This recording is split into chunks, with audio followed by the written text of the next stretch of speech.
ओम नमः शिवाय। हर हर महादेव।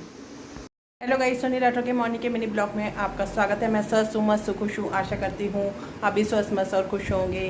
तो अब चलते हैं शिव पुराण की रुद्र संहिता के 30 खंड के 5वें अध्याय मैना और हिमालय का तप और वरदान की प्राप्ति की ओर। तो चलिए। ओम नमः शिवाय। शिव पुराण श्री रुद्र संहिता तृतीय खंड 5वां अध्याय मैना हिमालय का तप व वरदान प्राप्ति। नारद जी ने पूछा, हे विधात, देवी के अंतर्धान होने के बाद जब सभी देवता अपने अपने धाम को चले गए तब आगे क्या हुआ? हे भगवान, कृपा करके मुझे आगे कथा भी विस्तार से बताइए। ब्रह्मा जी बोले, हे मुनिश्रेष्ठ नारद, जब देवी जगदम्बा वहाँ सभी देवता और हिमालय को आश्वासन देकर अपने लोक को चली गई तब श्री हरि विष्णु ने मैना और हिमालय को देवी जगदम्बा को पसंद करने के लिए उनकी स्तुति करने के लिए कहा। साथ ही देवी का भक्तिपूर्वक चिंतन करने और उनकी भक्ति भावना से तपस्या करने का उपदेश देकर सभी देवताओं सहित विष्णु जी भी अपने वैकुंठ लोक को चले गए। तत्पश्चात मैना और हिमालय दोनों सदैव देवी जगदम्बा के अमृतमयी और कल्याण स्वरूपी का चिंतन करने और उनकी आराधना में ही मगन रहते थे। मैना देवी की कृपा दृष्टि पाने के लिए शिवजी सहित उनकी आराधना करती थी। वह ब्राह्मणों को दान देती और उन्हें भोजन कराती। मन में देवी दुर्गा को पुत्री रूप में पाने की इच्छा के लिए हिमालय और मैना ने चैत्र मास से आरंभ का 27 वर्षों तक देवी की पूजा अर्चना नियमित रूप से की। मैना अष्टमी तिथि व्रत रखकर नवमी को लड्डू, खीर, पीठी, श्रृंगार और विभिन्न प्रकार के पुष्पों से उन्हें पसंद करने का प्रयास करती। उन्होंने गंगा के किनारे दुर्गा देवी की मूर्ति बना रखी थी। वह सदैव उनकी नियम से पूजा करती थी। मैना देवी की निराहार रहकर पूजा करती, कभी जल पीकर कभी हवा से ही व्रत को पूरा करती। 27 वर्षों तक नियम पूर्वक भक्ति भावना से जगदम्बा दुर्गा की आराधना करने के पश्चात वह प्रसन्न हो गई। तब देवी जगदम्बा ने मैना और हिमालय को अपने साक्षात दर्शन दिए। देवी जगदम्बा बोली, हे गिरिराज, हिमालय और महारानी मैना, मैं तुम दोनों की तपस्या से बहुत प्रसन्न हूँ, इसलिए जो तुम्हारी इच्छा से वह वरदान मांग सकते हो। हे हिमालय प्रिय मैना, तुम्हारी तपस्या और व्रत से मुझे बड़ी प्रसन्नता हुई है, इसलिए मैं तुम्हें मनोवांछित फल प्रदान करूंगी। सो जो इच्छा हो वो मांग लो। तब मैना देवी दुर्गा को भक्तिभाव से प्रणाम करके बोली, देवी जगदम्बा, आपके प्रत्यक्ष दर्शन करके मैं धन्य हो गई है। देवी, मैं आपको स्वरूप को प्रणाम करती हूँ। हे माते, हम पर प्रसन्न होइए। मैना के वचनों को सुनकर देवी दुर्गा को बहुत संतोष हुआ और उन्होंने मैना को गले से लगा लिया। देवी के गले लगते ही मैना को ज्ञान की प्राप्ति हुई।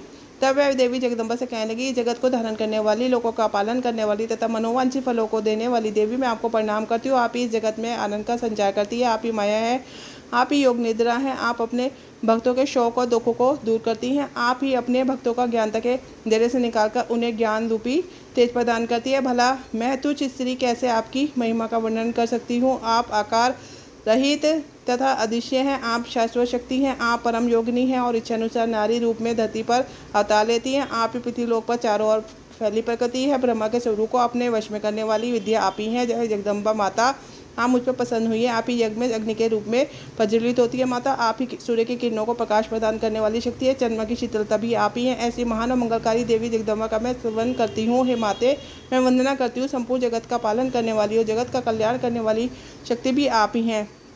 आप ही श्री हरि की माया हैं। हे दुर्गा माँ, आप ही इच्छा अनुसार रूप धारण करके संसार की रचना और पालन संहार करती है। देवी, मैं आपको नमस्कार करती हूँ, कृपा करके हम पर प्रसन्न हुई है। ब्रह्मा जी बोले, हे नारद, मैना द्वारा भक्तिभाव से की गई स्तुति को सुनकर देवी बोली कि मैना, तुम अपना मनोवांछित फल मांग लो, तुम्हारे द्वारा मांगी गई वस्तु मैं अवश्य प्रदान करूंगी, मेरे लिए कोई वस्तु अदय नहीं है। देवी जगदम्बा के इस वचन को सुनकर मैना बहुत प्रसन्न हुई और बोली, हे शिवे, आपकी जय हो। हे जगदम्बे, आपका ही ज्ञान प्रदान करती हैं, आप ही सबको मनोवांछित वस्तु प्रदान करती है। देवी, मैं आपसे वरदान मांगती हूँ, हे माता, आप मुझे 100 पुत्र प्रदान करें जो बलशाली पराक्रमी हो, जिनकी आयु लंबी हो। तत्पश्चात मेरी एक पुत्री हो जो साक्षात आपका ही रूप हो। हे देवी, आप सारे संसार में पूजित है तथा सभी गुणों से संपन्न और आनंद देने वाली। हे माता, आप ही सभी कार्यों को सिद्ध करने वाली है। भगवती, देवताओं के कार्यों को पूरा करने के लिए आप रुद्रदेव की पत्नी हुई और इस संसार को अपनी कृपा से कृतार्थ करने के लिए मेरी पुत्री बनकर जन्म लीजिए। मैना के कई वचनों को सुनकर देवी भगवती मुस्कुराने लगी। तब वो सबके मनोरथों को पूर्ण करने वाली देवी मुस्कुराते हुए बोली, मैना, मैं तुम्हारी भक्तिवाद से की गई तपस्या से बहुत प्रसन्न हूँ। मैं तुम्हारे द्वारा मांगे गए वरदानों को अवश्य पूर्ण करूंगी। सर्वप्रथम मैं तुम्हें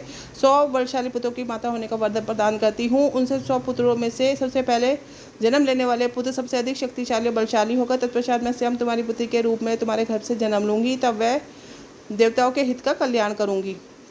ऐसा कर जगत जननी परमेश्वरी देवी जगदम्बा वहाँ से अंतर्धान हो गई। तब महेश्वरी से अपना मांगा हुआ अभिष्ट फल पाकर देवी मैना खुशी से झूम उठी। तत्पश्चात वे अपने घर में चली गई। घर जाकर मैना ने अपने पिता हिमालय को सारी तपस्या की पूर्णता और वरदानों की प्राप्ति के बारे में बताया, जिससे सुनकर हिमालय बहुत प्रसन्न हुए। तब वे दोनों अपने भाग्य की सराहना करने लगे। तत्पश्चात कुछ समय बाद मैना को गर्भ ठहरा। धीरे धीरे समय व्यतीत होने लगा। समय पूर्ण होने पर मैना ने एक पुत्र को जन्म दिया जिसका नाम मैनाक रखा गया। पुत्र प्राप्ति की सूचना मिलने पर हिमालय वश से उदित हो गए। उन्होंने अपने नगर में बहुत बड़ा उत्सव किया। इसके बाद हिमालय के यहाँ 99 और पुत्रों ने जन्म लिया। 100 पुत्रों में मैनाक सबसे बड़ा बलशाली था। उसका विवाह नाग कन्याओं से हुआ। जब इंद्रदेव व्रतों पर क्रोध करके उनके प्रमुखों को काटने लगे तो मैनाक समुद्र की शरण में चला गया। उस समय पवन देव ने इस कार्य में मैनाक की सहायता की। वहाँ उसकी समुद्र से मित्रता हो गई। मैनाक पर्वत ही अपने बात प्रकट सभी पर्वतों में पर्वतराज कहलाता है। इसी के साथ रुद्र संहिता के 30वें खंड का 5वां अध्याय पूर्ण होता है। ओम नमो पार्वती पते नमः। हर हर महादेव। आपको 5वां अध्याय पूर्णतः सुना दिया है। तो वैसे भी कहते हैं कि ग्रंथ का अध्याय चाहे लंबा हो, कभी कभी ये अध्याय कुछ लंबे भी होते हैं और कभी कभी छोटे भी होते हैं। तो ग्रंथ को पढ़ने का आनंद, सुनने का आनंद तभी आता है तब उसका ये सोचकर नहीं सुना जाए या पढ़ा जाए कि ये तो लंबा है, इसमें इतना टाइम लगेगा। क्योंकि अगर कुछ टाइम अगर आपके पास है भगवान को समर्पित करने के लिए तो वो तो आपको आपके दिमाग में ये वाली बात कभी भी नहीं आने देगा। तो चलो, आज का मेरा ये पार्ट पूरा हुआ। कल मिलेंगे दोबारा के ही रुद्र संहिता के 3वें खंड के 6ठे अध्याय के साथ, जिसमें पार्वती के जन्म की बात का वर्णन है। तो अब ब्लॉग को ख़त्म करने का टाइम आ गया। तो ब्लॉग को ख़त्म करने से पहले ओम साईनाथाय नमः। गुरु बिना ज्ञानी जीवन में मान नहीं। अनंत कोटि ब्रह्मांड नायक राजाधिराज योगी राज पर ब्रह्म सच्चिदानंद समस्त सदगुरु साईनाथ महाराज की जय हो। और जैसे कि आज विष्णुप्राय लक्ष्मी जी का दिन है तो ओम महालक्ष्मी नमो नमः, विष्णुप्राय नमो नमः, धन प्रदाय नमो नमः, जगजननी नमो नमः। कल फिर मिलते हैं दोबारा इसी time. Have a nice day. Tata, bye bye.